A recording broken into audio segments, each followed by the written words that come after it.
Bom, pessoal, bem-vindos mais uma vez para os nossos podcasts Filhos de Lefort. E hoje é com um imenso prazer que eu recebo aqui o meu grande amigo, meu ex-residente, a quem eu tenho orgulho de ter participado da formação dele. E hoje eu considero esse rapaz um grande cirurgião em São Paulo. E é um orgulho para nós, lá do Hospital Geral de Vila Penteado, né? Ter tido a oportunidade de formar esse grandioso cirurgião que está aqui comigo, aqui na minha frente, que agora eu vou apresentar para vocês. Pessoal, recebam com carinho o nosso grande amigo, Carlos Alisson. Seja bem-vindo, Alisson. Muito obrigado, professor. É assim que eu costumo me referir ao senhor, porque, de fato, eu tenho muita gratidão e eu já expressei isso em vários momentos. O senhor foi um dos meus formadores.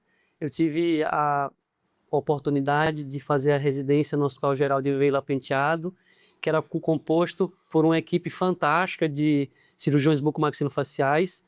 Eu cheguei de Sergipe ainda muito cedo, vindo para São Paulo para fazer a residência, e lá eu aprendi não só a cirurgia bucomaxilo, mas aprendi muita coisa sobre a vida e certamente o senhor contribuiu muito para isso. Então, estar aqui dividindo esse podcast hoje com o senhor, para mim, é motivo de muito orgulho, é motivo de dizer assim, vou virar para minha mãe e falar, bem certo na vida.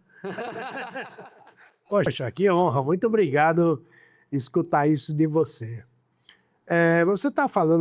Você falou uma coisa aqui que me chamou a atenção e eu queria pegar isso aqui e explorar mais um pouco esse tema. Antes da gente entrar no nosso tema principal, nós vamos falar um pouquinho sobre cirurgia ortognática minimamente invasiva, o que realmente é isso, né? Qual é a verdadeira função e se serve para todos os casos, enfim. Nós vamos discutir um pouco melhor, o Alisson, ninguém melhor que ele para falar sobre isso.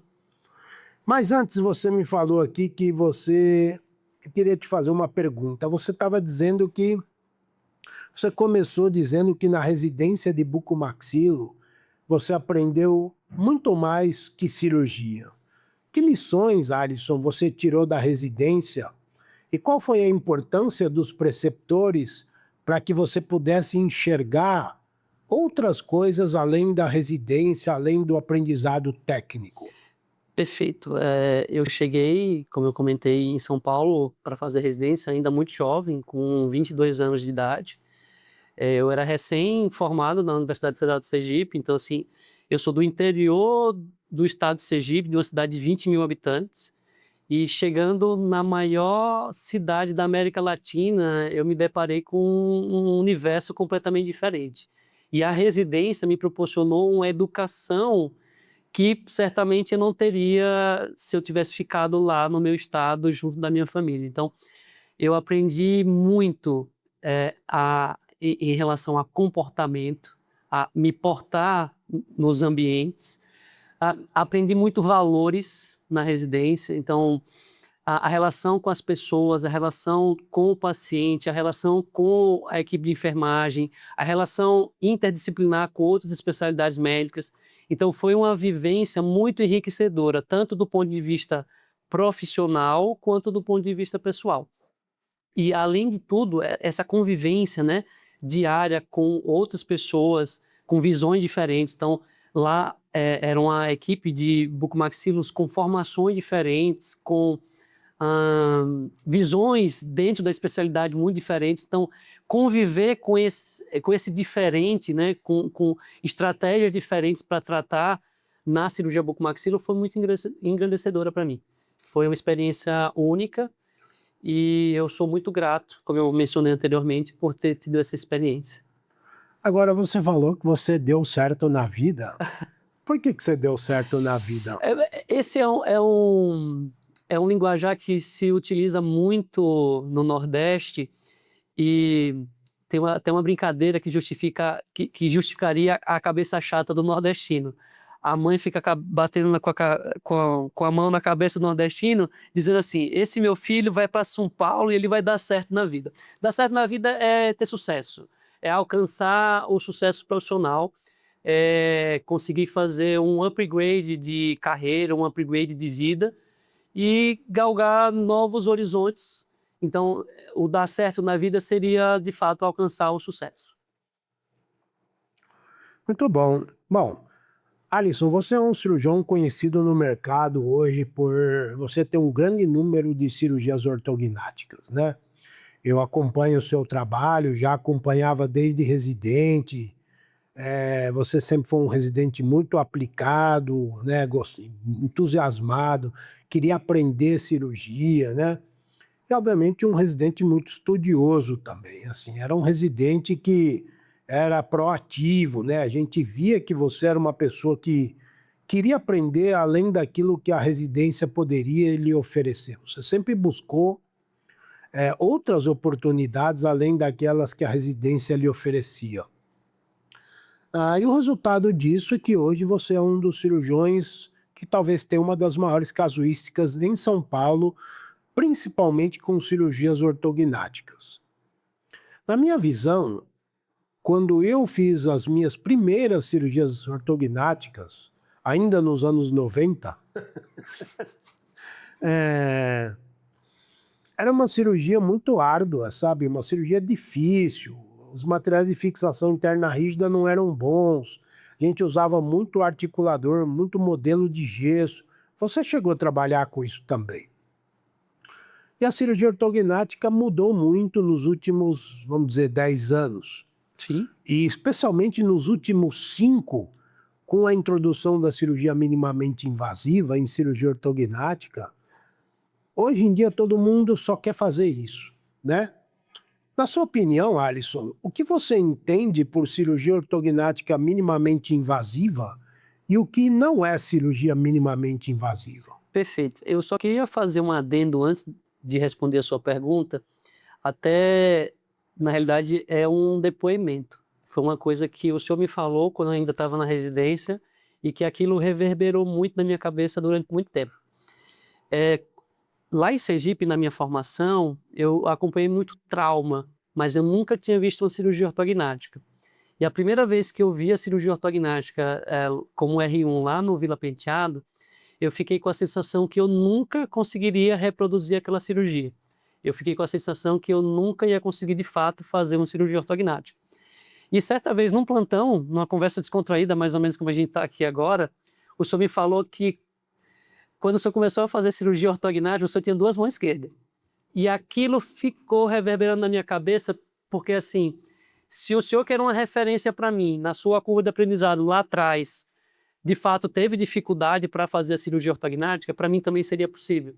Então, essa introdução que o senhor falou sobre proatividade, de buscar algo a mais, eu acho que foi sempre isso que eu busquei, não só na cirurgia ortognática, mas durante a minha formação, para me aperfeiçoar, porque assim, eu sempre tive sede pelo conhecimento, eu sempre tive sede de aprendizado.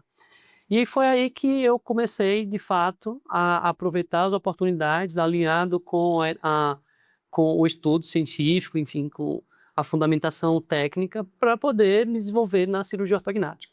Agora, respondendo propriamente a sua pergunta, eu acho super válido a gente diferenciar até pela nomenclatura.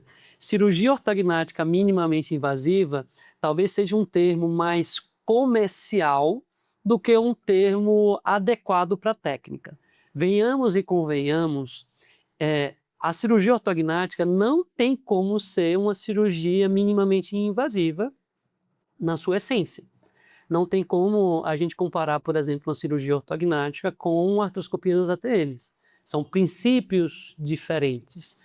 Só que o que eu entendo é que a cirurgia ortognática, ela pode sim e ela deve ser feita de forma menos traumática. Então, digamos que esse termo, cirurgia ortognática minimamente invasiva, ele é mais sexy, ele é mais vendável, ele é mais comercial, mas talvez não seja o termo mais adequado para descrever a técnica. Mas certamente, assim, a técnica como ela é descrita, né, a cirurgia ortognática minimamente invasiva, ela promove, e isso não sou eu que falo, né, a minha experiência mostra também, mas a literatura científica tem uma revisão sistemática, que é o estudo de maior evidência, publicado em 2018 no JOMS, pelo Swain, que é um dos precursores, que mostra que, de fato, a cirurgia ortognática minimamente invasiva, como descrita, ela minimiza o inchaço e facilita o pós-operatório do paciente. Então, eu acho que se a gente pode agregar isso na experiência do paciente pós-operatório, é algo que a gente deve somar, sim.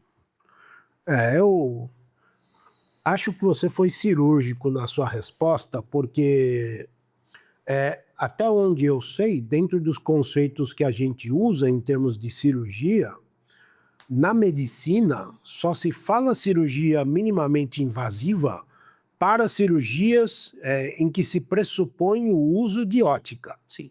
Se você não usa nenhum tipo de ótica, você não pode chamar essa de uma cirurgia minimamente invasiva. Inclusive, esse artigo que eu acabei de mencionar, do Swain, de 2018, ele tem uma certa confusão nos critérios de inclusão, porque ele tem uma certa dificuldade de selecionar os artigos que, de fato, tratam de minimamente invasivo. Então, do pool de artigos que eles selecionam, apenas 4 falam sobre acessos reduzidos. A grande maioria fala de uso de endoscópio para fazer cirurgia ortognática, cirurgia tunelizada, ou de uso de piezocirurgia, que, na minha opinião, nenhum nem outro corroboraria para essa temática. Então, eu acho que a cirurgia minimamente invasiva é uma cirurgia com acesso reduzido. É um acesso limitado com preservação dos tecidos moles e, dessa forma, facilitando o pós-operatório do paciente. Menos edema, menos inchaço, menos dor e melhor mobilidade muscular no pós-operatório. Então, a fala do paciente fica muito mais adequada num período muito mais curto de pós-operatório. O conceito está certo, mas a nomenclatura não foi feliz, né? É igual, eu sempre gosto de comparar, é igual o termo benefício antecipado, né? É mundialmente conhecido como Surgery First, e no Brasil a gente criou esse termo benefício antecipado porque ele é muito mais sexy, muito mais comercial do como é a cirurgia ortognática minimamente invasiva. Particularmente, eu acho que benefício antecipado não existe, tá? Primeiro porque eu não vejo nenhum benefício, entendeu? Depois que, na minha opinião, quando você pratica isso, é para aquele paciente que, na minha visão, praticamente não precisa de preparo ortodôntico, né? Aí não seria nenhum benefício antecipado, porque você não está antecipando algo que ele não vai precisar no dia seguinte. Então, eu particularmente acho esse nome bastante infeliz, né? Não ajuda e isso causa uma confusão, na minha opinião, na cabeça dos cirurgiões mais novos, né? Que acabam deixando de lado o ouro da cirurgia ortognática, que é a estabilidade oclusal. Sim, né? sim.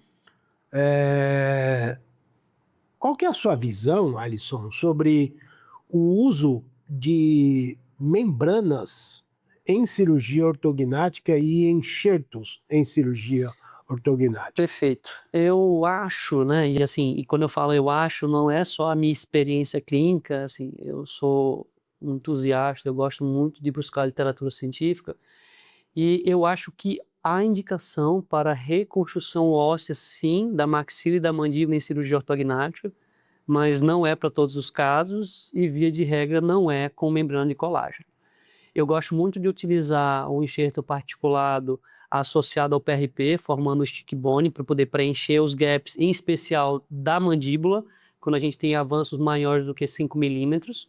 E na maxila eu gosto muito de utilizar enxertos em bloco. Enxerto em bloco, especialmente autógeno, então eu gosto muito de remover um bloco do mento. Então, antes de fazer a osteotomia do mento, eu removo um bloco para poder enxertar a maxila. E, se não for possível, eu acabo utilizando um biomaterial, né, um material sintético, para poder preencher os gaps.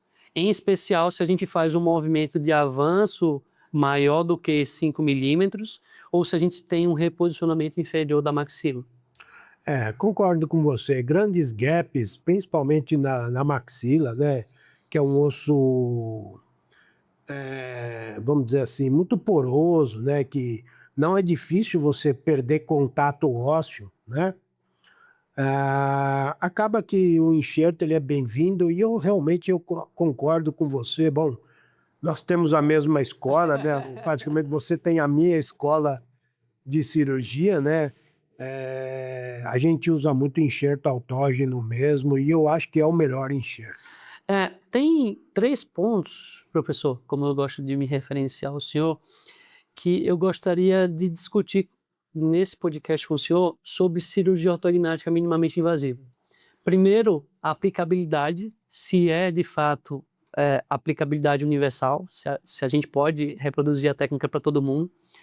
Segundo, tipos de fixação, pensando nos acessos cirúrgicos e a fixação em especial da maxila, que é um pouco mais controverso. E terceiro, que eu acho que aí serve para os cirurgiões que estão no estágio mais inicial da carreira, a curva de aprendizado. Afinal, a nossa profissão ela é técnica manual, ela é norteada pela ciência, mas ela é baseada em treinamento, né? Então, revisitando aquele nosso assunto inicial, quando o senhor me falou que quando o senhor começou tinha 2 mãos esquerdas, e quando eu vi primeira vez a cirurgia ortognática, eu achei que eu não conseguiria fazer. E a cirurgia ortognática minimamente invasiva parte de um pressuposto de um conhecimento prévio.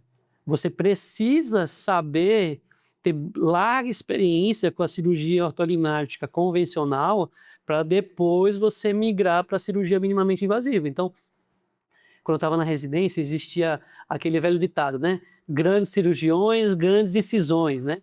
E isso se vale da necessidade da gente ver o campo cirúrgico.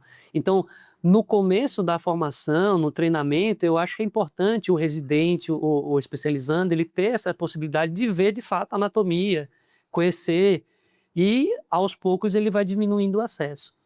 Mas, infelizmente, não é algo que a gente tem visto ultimamente, né? Então, os cirurgiões menos experientes estão buscando já pular essa etapa de formação e fazer a cirurgia ortognática minimamente invasiva. A cirurgia ortognática minimamente invasiva, na sua opinião, é um refino de técnica? Com certeza.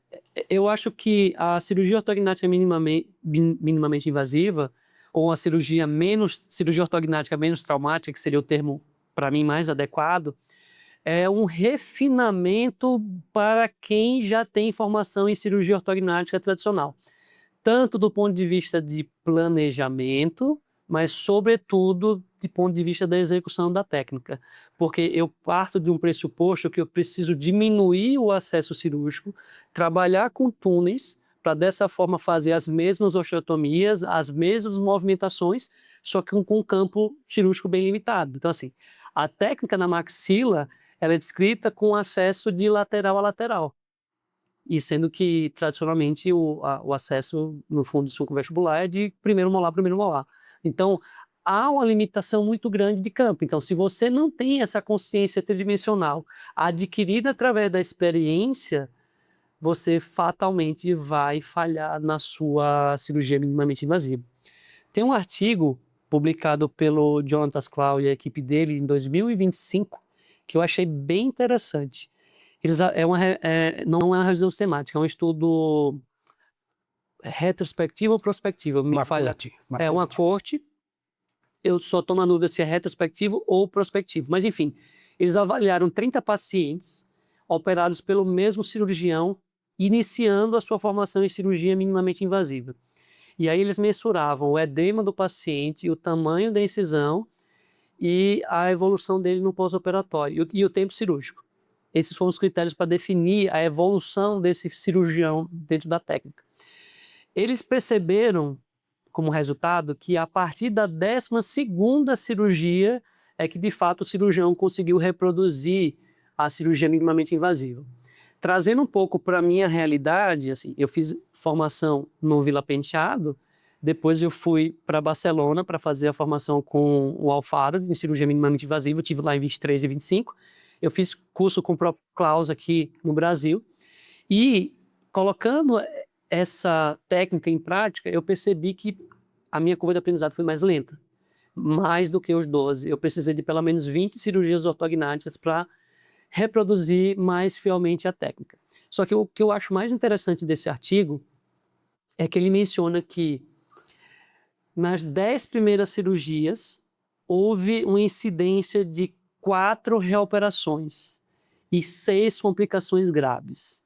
Então, eu acho que essa, para mim, é o maior resultado desse estudo. Ligar um alerta.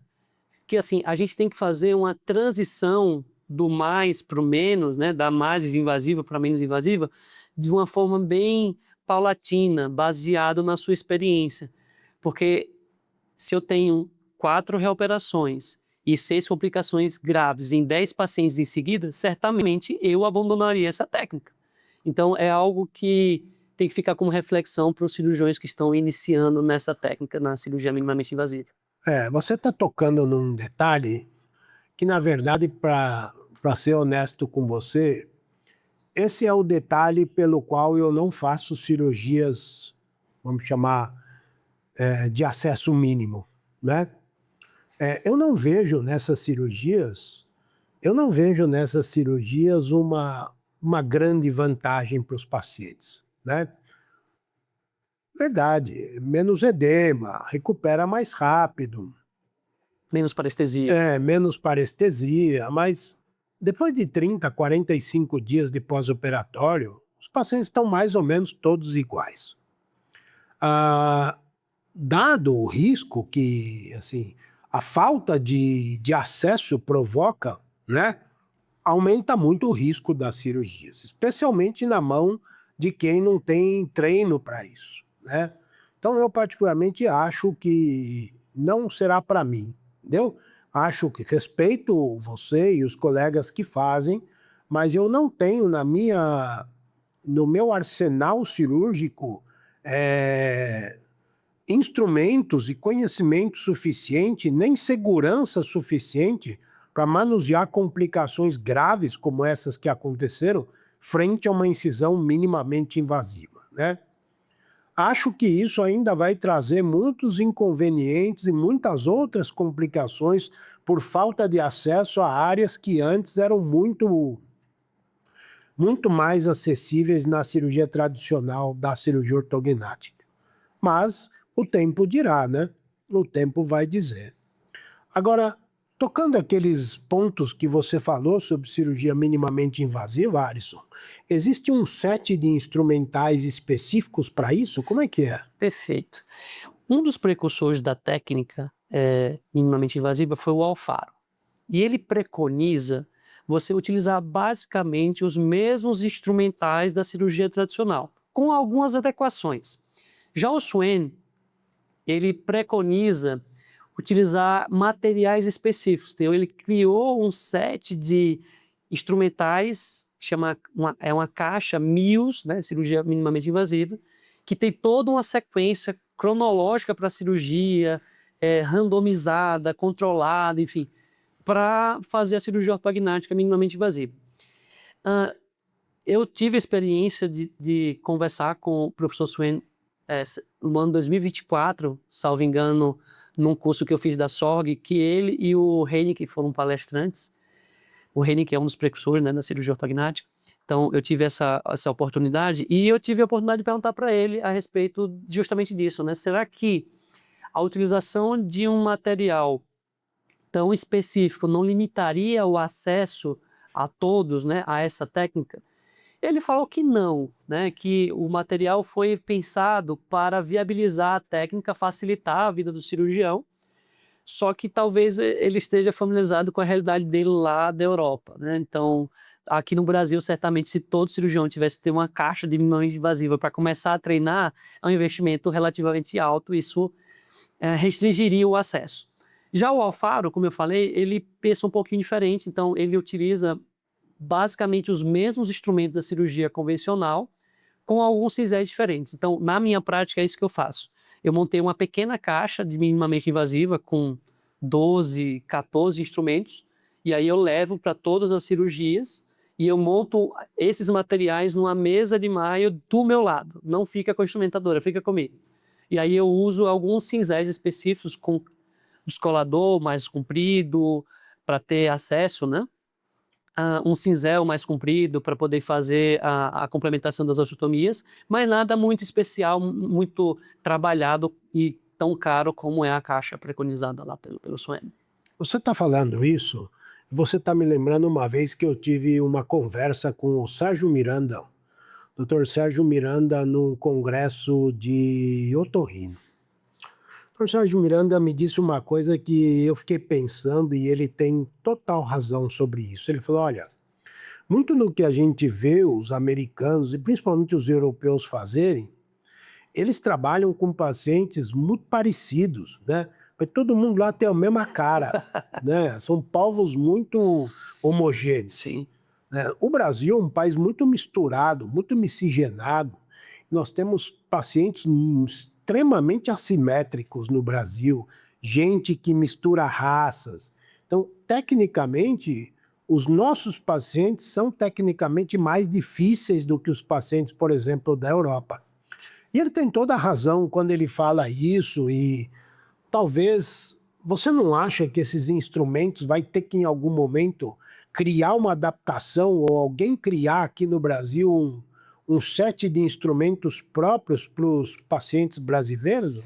Eu particularmente não vejo a necessidade, porque o kit que a gente tem, o set que a gente tem, fabricado inclusive no próprio Brasil, para uma indústria nacional, ele atende à necessidade, obviamente, se o cirurgião tiver a formação adequada. Porque esses materiais muito específicos, eu acho que, na minha experiência, tá? E aí não é artigo científico, é a minha experiência. Eu acho que às vezes atrapalha, limita mais a realização da cirurgia e o acesso do que se você tem uma caixa mais universal e que possa ser adaptada para todos os casos. Interessante. Do ponto de vista de complicações dentro da cirurgia de acesso mínimo, quais foram as complicações que você já teve? Basicamente as mesmas complicações da cirurgia tradicional. Então, assim, a mais corriqueira é quando a gente tem uma lesão da artéria palatina descendente e tem aquele sangramento um pouco mais chato de controlar. E aí, se você tem uma visão reduzida, é um pouco mais complicado. Mas isso eu confesso que aconteceu mais nos casos iniciais. E aí, com o passar do tempo, você vai aprendendo, tomando na cabeça mesmo, né? Então, quando eu respeitei um pouco mais os limites anatômicos e diminuir a progressão do cinzel, esses eventos hemorrágicos diminuíram. Particularmente, eu não lembro a última vez que eu tive. Quando o cinzel para de fazer barulho ou quando muda o som do cinzel, é a hora de parar de bater. É hora de parar de bater. Exato, exato. E aprendeu, não? aprendi. Aprendeu da pior forma. Bom. Alisson, como que você calcula quanto você cobra uma cirurgia ortognática no consultório? Não estou perguntando o preço, eu quero saber como você elabora um orçamento para dar para um paciente. Perfeito. E aí, essa estratégia que eu montei é uma estratégia que eu não aprendi tecnicamente, eu não aprendi na residência, eu aprendi em formação comercial mesmo. Então, eu busquei atender às necessidades do meu paciente. Então, eu elaborei planos de tratamento que componham 3 formas diferentes de tratamento, envolvendo a cirurgia ortognática. Se eu faço cirurgia ortognática minimamente invasiva, com direito a tantos retornos, a cirurgias complementares, cirurgias estéticas, cirurgias de próteses faciais, enfim.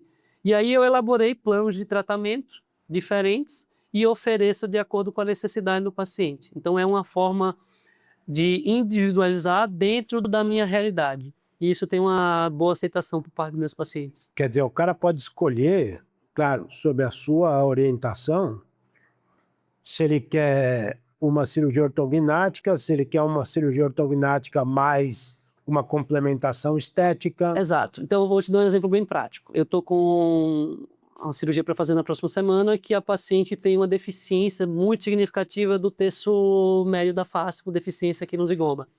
E é uma paciente com uma queixa estética bem importante. Então eu ofereci para ela, além da cirurgia ortognática, o complemento com as próteses faciais. E ela topou. Então ela já se encaixou no perfil de tratamento mais completo da minha clínica.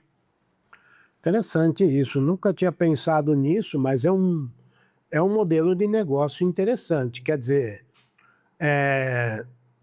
ele está comprando uma cirurgia ortognática, mais um tratamento estético. Exato, para a gente melhorar o refinamento, né? A gente percebe que nessa era das redes sociais, depois do Covid, as pessoas passaram a fazer mais teleconsultas, mais reuniões online, enfim, e passaram a se cuidar mais e a reparar mais em si. E a cirurgia ortognática, de fato, consegue entregar esse refinamento estético, mas até um certo limite. Se a gente quer melhorar esse resultado, a gente pode utilizar de outras técnicas para agregar valor ao tratamento. Agregar valor não financeiro, mas agregar valor ao resultado que o paciente almeja. Então, a gente pode fazer lipoaspiração da papada, a gente pode fazer lipoenxertia aqui nessa região do zigoma, a gente pode translocar a gordura do zigoma, a gente pode fazer osteotomia no zigoma para translocar o corpo do zigoma, a gente pode fazer próteses faciais, enfim, a gente tem uma diversidade de complementos que a gente pode associar à cirurgia ortognática e cada vez mais com aceitação por parte dos pacientes que cada vez mais estão exigentes com a necessidade estética. Muito interessante. Eu tenho uma visão mais ou menos convergente com a sua sobre o papel da cirurgia estética dentro da cirurgia bucomaxilofacial, né? Eu vejo a cirurgia bucomaxilofacial, para não dizer a odontologia inteira, querendo trabalhar em procedimentos estéticos que até então não eram áreas de áreas de atuação da odontologia, né? Eu não consigo conceber na minha cabeça como que um cirurgião dentista, né, pode fazer uma rinoplastia. Não que ele não tenha competência técnica, nem estou julgando a parte jurídica, não se trata disso, né? Mas eu, enquanto cirurgião dentista, não enxergo como que um cirurgião dentista pode ter elementos dentro da sua formação suficiente para fazer uma rinoplastia, né? E eu posso falar porque eu domino essa técnica e você sabe disso. Agora, no entanto, eu acho que a verdadeira cirurgia bucomaxilofacial estética, ela é muito pouco feita no Brasil, né? Que é justamente esses procedimentos que você faz. Manipulação dos zigomáticos, do mento, próteses, eventualmente de translocação de tecido gorduroso de face, que são cirurgias que eventualmente estão ali dentro do tecido ósseo ou em regiões que normalmente a bucomaxilo já maneja, né? Como que você vê essa área de atuação de cirurgias estéticas da bucomaxilo e da odontologia? Para onde isso vai levar a especialidade, na sua opinião? Esse é um tema polêmico. Mas vamos lá, o que é que eu acho a respeito, tá? Eu sempre parto do pressuposto da formação para tratar, para realizar a técnica cirúrgica, mas sobretudo para resolver complicações. Então, na minha filosofia de trabalho, eu faço o que eu domino. Eu domino tecnicamente a reprodução da cirurgia e eu domino o tratamento da complicação.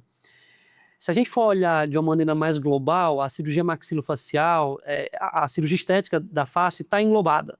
Só que são formações diferentes. Então, se a gente for comparar o cirurgião maxilofacial na Europa, o cirurgião maxilofacial nos Estados Unidos, o cirurgião maxilofacial no Brasil, são formações diferentes. Então, eu vejo assim, dentro da cirurgia bucomaxilo, tem colegas que, de fato, buscaram formação técnica para fazer as cirurgias estéticas faciais mais complexas, como a rinoplastia. Se a pessoa tem formação para isso, eu não vejo problema. A questão é quando não existe uma formação básica e, mais uma vez, as pessoas acabam atropelando por interesses outros que não é o bem do paciente. Então, isso eu vejo com muitas ressalvas, né? Então, sendo bem direto ao ponto, eu acho que a gente pode sim migrar para uma cirurgia estética desde que a gente tenha formação para isso.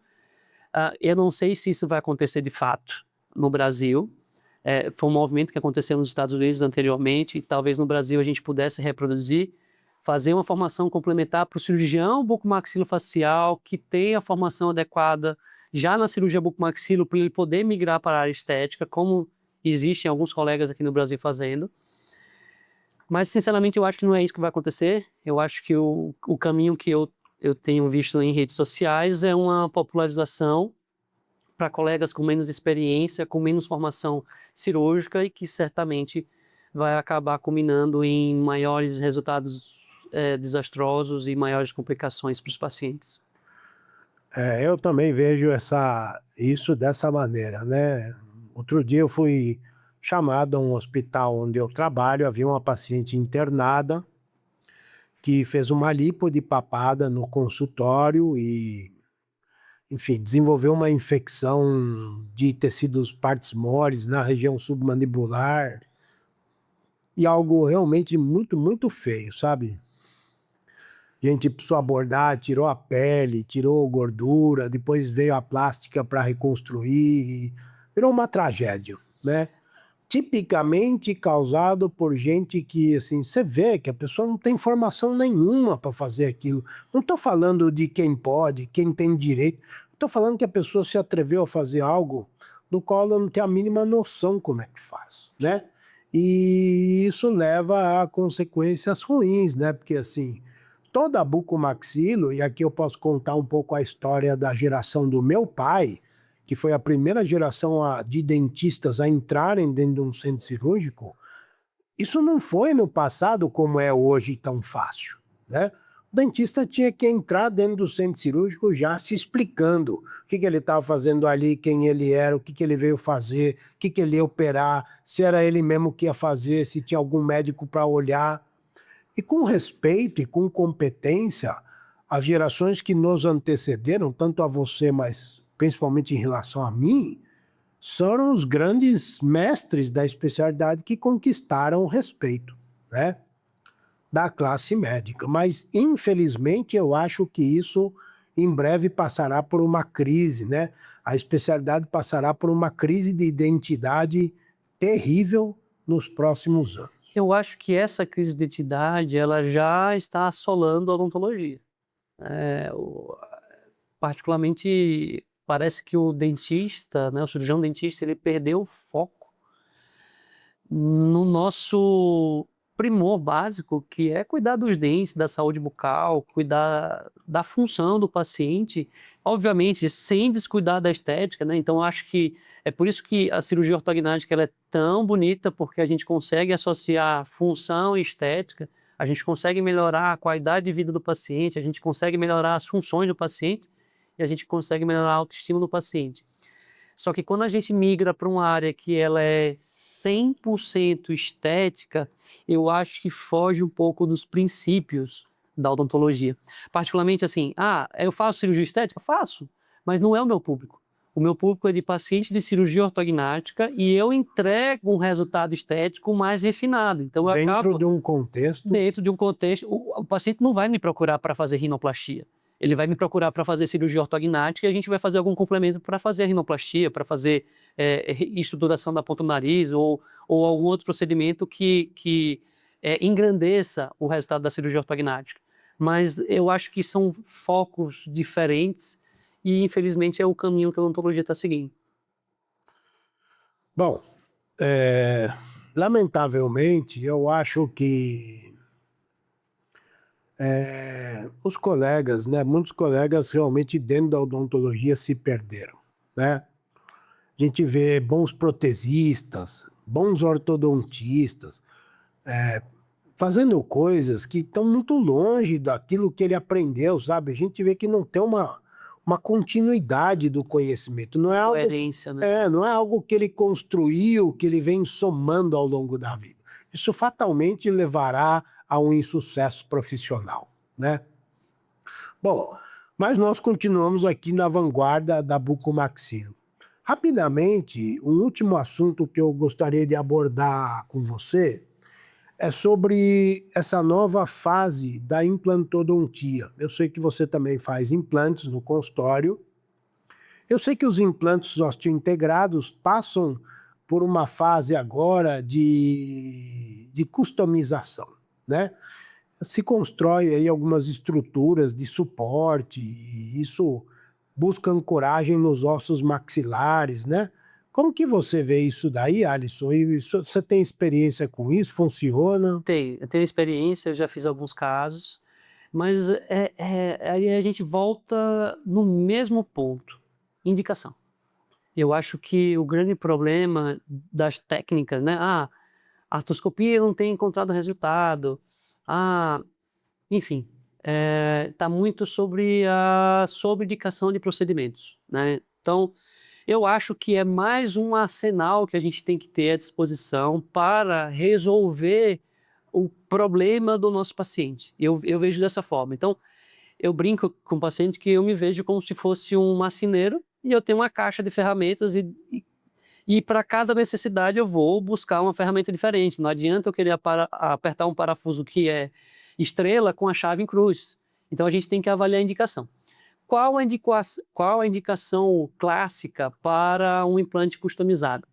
Aquele paciente que já fez tratamentos prévios e teve insucesso, que não tem osso remanescente no processo alveolar para receber os implantes convencionais. E aí a gente comparar qual a possibilidade de tratamento. Eu posso fazer implante zigomático, eu posso fazer enxerto de crista ilíaca e depois fazer os implantes convencionais, ou eu posso fazer o implante personalizado. Qual a diferença, né? Então, assim, mornidade cirúrgica. Com o implante personalizado e o implante zigomático, a mornidade cirúrgica vai ser menor do que fazer o enxerto. Questão de complicações. Tempo de tratamento. Vai ser maior fazendo um enxerto de uma área autógena, vai ser mais dolorido para o paciente, vai ser mais traumático fazendo essa abordagem. Se a gente utiliza o implante personalizado ou o implante zigomático, a gente não tem essas variações. E comparando particularmente o implante zigomático, o implante de ancoragem zigomática, né, com os implantes personalizados, o implante personalizado eu vejo com uma grande vantagem, porque ele é validado através de software de computador e é feito teste de elementos finitos no computador. Então, é feito, de elementos finitos não, testes de forças, de dissipação de forças. Então, você consegue prever uma biomecânica muito mais factível e reproduzível para o paciente do que quando você faz um implante com ancoragem zigomática. Então, eu acho, né, e quando eu falo eu acho, é porque a gente não tem literatura científica suficiente para fundamentar, mas eu acho que quando compara-se o implante zigomático com os implantes personalizados, a gente está falando de um elemento superior. Superior do ponto de vista de estabilidade, mas superior também em menos complicações. Eu não abro o seio maxilar para poder passar o implante. Então a gente diminui a chance de sinusite de repetição, a gente não muda a conformação do epitélio do seio maxilar, né? Então eu vejo com bons olhos, mas é como eu falei, né? Eu acho que tudo parte da boa indicação. Ainda vai dar muito problema. Você não é do tempo, mas num tempo, há uns anos atrás, se fazia muito esses justa-ósseos. Não é muito diferente não, viu? Daqui 10, 15 anos nós vamos tirar todos esses implantes aqui. Eu tenho assim, o primeiro caso que eu fiz de implante customizado, ele já tem 5 anos. Foi em 2021, 5 anos. Tenho acompanhado o paciente e, assim, obviamente 5 anos para um acompanhamento é pequeno, né? Mas dentro das possibilidades para a resolução do caso, era um paciente que tinha feito uma ressecção de um ameloblastoma, tinha um defeito muito grande, já tinha falhado o enxerto ilíaco, enfim. Dentro das possibilidades, eu acho que foi a melhor solução para o caso. Então é isso, eu acho que os implantes personalizados são mais uma forma de a gente tratar melhor o nosso paciente. Claro. Tem que tentar alguma coisa para reabilitar, né? Sem dúvida. Muito bem, Alisson, nós estamos chegando ao fim do nosso podcast. Eu falei para você passar rápido. Jogando conversa fora aqui, o tempo vai, né? E eu gostaria de agradecer muito a sua presença, viu? Dizer que para mim é uma honra ver você crescer, ver você se desenvolver. Eu lembro quando você era um menino que você chegou lá no Vila Penteado, né? Ainda muito inseguro, né? Ver o grande cirurgião que você se tornou. é motivo de orgulho para nós e para todo mundo que participou da sua formação, viu? Então quero te agradecer e dizer para você que você olhe na sua câmera aí e diga suas palavras finais à nossa audiência, aos nossos espectadores. Qual seria um caminho possível para eles dentro da bucomaxilo? Perfeito. Antes de finalizar de fato e agradecer pela oportunidade, pelo convite, enfim, eu queria só compartilhar uma experiência que eu tive na minha formação em cirurgia ortognática, em especial em cirurgia minimamente invasiva. Em 2024, eu fiz um fellow com o Dr. Mirko Raffaini, na Itália, e ele é conhecido por ter um refinamento estético e por entregar um resultado bem interessante para os pacientes. E ele é muito amigo do Alfaro. E logo que eu cheguei na clínica do Mirko, eu falei, professor, o ano passado eu estive com o Alfaro, eu comecei a fazer a técnica minimamente invasiva. Quando eu falei essa palavra, ele arregalou os olhos e falou, filho, vem cá.